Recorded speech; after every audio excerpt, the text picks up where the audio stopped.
Okay, let's dive right into this explainer. Today, we're going on a bit of a treasure hunt to uncover the hidden value in assets that traditional finance completely misses. We're talking about real options. It's a framework that totally flips how we look at uncertainty, risk, and potential. Let's be honest, if you've ever looked at a standard spreadsheet and thought, this just isn't capturing the real strategic value here, well, you are in exactly the right place. I want to kick things off by challenging a pretty major assumption.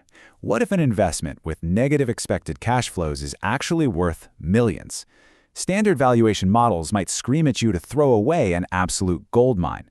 In traditional finance, a negative net present value is an immediate hard no. But what if taking that initial hit buys you a ticket to a massive future opportunity? What if the simple right to wait, to expand, or even to quit has a hardcore quantifiable financial value? Here is our roadmap for the explainer. First, we'll move beyond standard cash flows. Then we'll break down the options to delay, expand, and abandon. And finally, we'll dive into the wild math behind distressed equity. Let's get right into Section 1, Beyond Traditional Cash Flow. Here's the fundamental flaw with standard models. Discounting cash flow, or DCF, absolutely hates uncertainty. It assumes you make a decision today and just blindly march forward, no matter what the market throws at you. It treats high variance as pure risk, which totally crushes the asset's value. But contingent claim valuation, the options approach, it embraces uncertainty. It recognizes that, hey, managers aren't robots. They adapt, they pivot based on changing conditions. Because options give you the right but not the obligation to act, your downside is capped. So wild swings in potential outcomes actually increase the mathematical value of the asset. It's a total paradigm shift. To really grasp this, we just need to map standard financial terms to the real world. Think of a financial call option. You get the right to buy a stock at a specific strike price. In the corporate world, a real option gives a company the right, but not the obligation, to invest in a real asset. The math maps perfectly. The present value of your expected cash flows, that's your underlying asset. The upfront cost to proceed, that is simply your strike price. From there, you just factor in your time frame and the variance of those cash flows, and you're off to the races. Moving on to our first specific application, the option to delay. This is the classic waiting game. Whether you're holding an undeveloped natural resource reserve or a pharmaceutical patent, having exclusive rights means time and volatility are actually your best friends.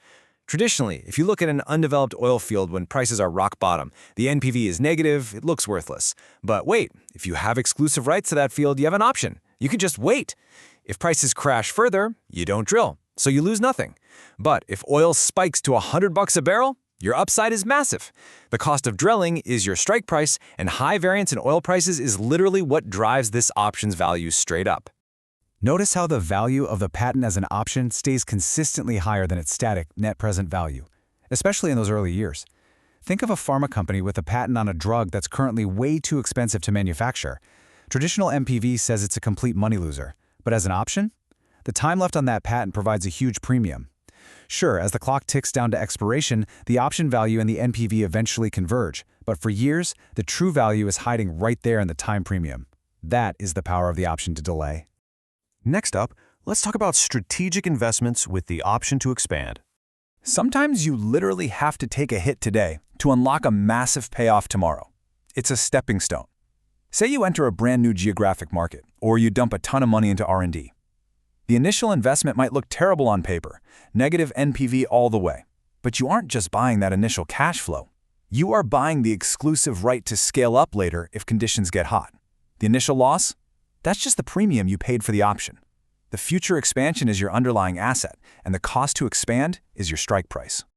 Now, a quick reality check. You can't just slap the word strategic option on a terrible project to get it approved by the board. You absolutely must pass this three-step test. First, is the initial investment an absolute prerequisite? If you can expand later without taking a hit today, there's zero option value.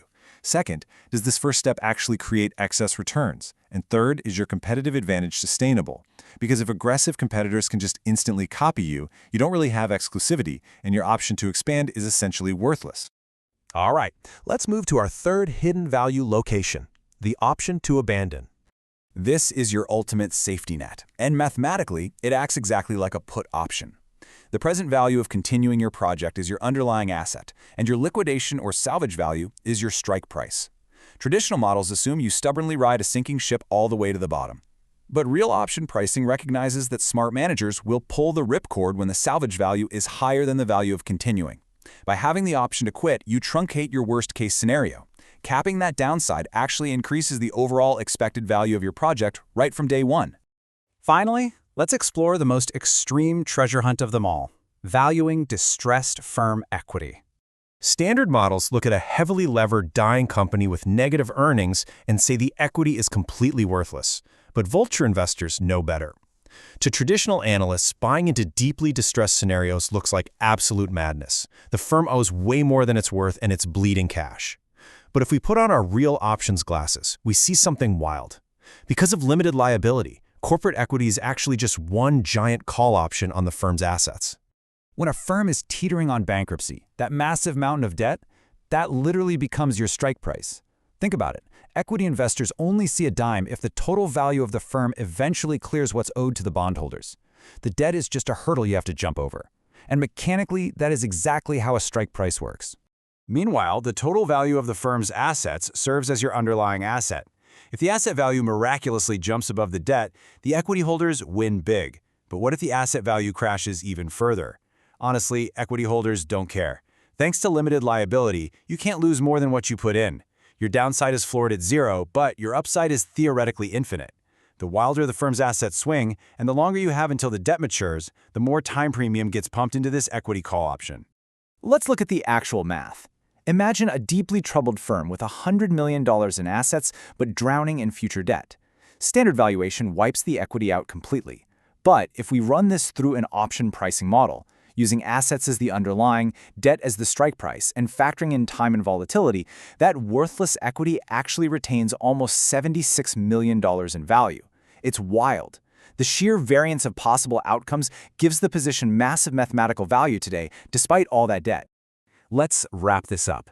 Conclusion: seeing the matrix of finance. Before you go off valuing everything as an option, here is the biggest trap you have to avoid. You absolutely cannot double count.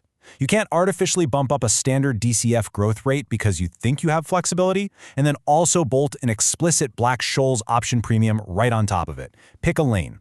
If you're valuing an undeveloped oil reserve or a patent as a real option, you have to strip those expected cash flows out of your base DCF model entirely. If you don't, you're just inflating the numbers and lying to yourself. Traditional valuation is incredibly useful, but it demands a rigid, predictable path. And let's face it, the real world is messy, volatile, and highly adaptable. Once you truly learn to quantify the options to delay, expand, and abandon, you realize that flexibility isn't just a corporate buzzword, it is the most valuable asset on your balance sheet. So I'll leave you with this to ponder. How many hidden options are sitting completely unvalued in your own portfolio right now? Thanks for joining me on this explainer, and happy hunting out there.